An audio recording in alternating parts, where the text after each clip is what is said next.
জ্যোতির সঙ্গে বিরিয়ানি খেয়েছি, 1% সন্দেহও হয়নি। মুখ খুললেন বাঙালি ইউটিউবার সৌমিত ভট্টাচার্য।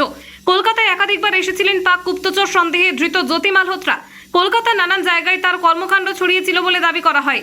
সেই সময় শহর চিনিয়েছিলেন বাঙালি ইউটিউবার সৌমিত ভট্টাচার্য।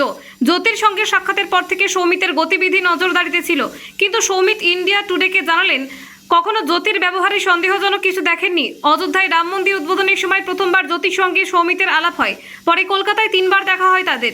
সৌমিত জানান, রাম মন্দির উদ্বোধনের 10 দিন আগে অযোধ্যায় আমি ভিডিও শুট করতে গেছিলাম, সেখানে জ্যোতিও ছিল। আমরা একসঙ্গে ব্রেকফাস্ট করেছি। ও আমাকে ট্রাভেল এজেন্ট এবং স্পন্সর নিয়ে প্রশ্ন করছিল। কথোপকথন ছিল খুবই স্বাভাবিক, ক্যাজুয়াল। কলকাতায় এসে 2বার সৌমিতের সঙ্গে দেখা করেছেন জ্যোতি। চলতি বছরের ফেব্রুয়ারিতে একজন ইউটিউবারের বিয়ের অনুষ্ঠানে গিয়ে একসঙ্গে বিরিয়ানি খেয়েছিলেন। সৌমিত বলেন, যদি 1% সন্দেহ থাকতো ওর সঙ্গে যোগাযোগ রাখতাম না। ও কখনো এমন কিছু জিজ্ঞেস করেনি যা সন্দেহজনক হতো। সৌমিতের মতে সমস্ত তথ্য সামনে আসবে এবং ন্যাশনাল ইনভেস্টিগেশন এজেন্সি ও অন্যান্য সংস্থার কাজে সঠিক।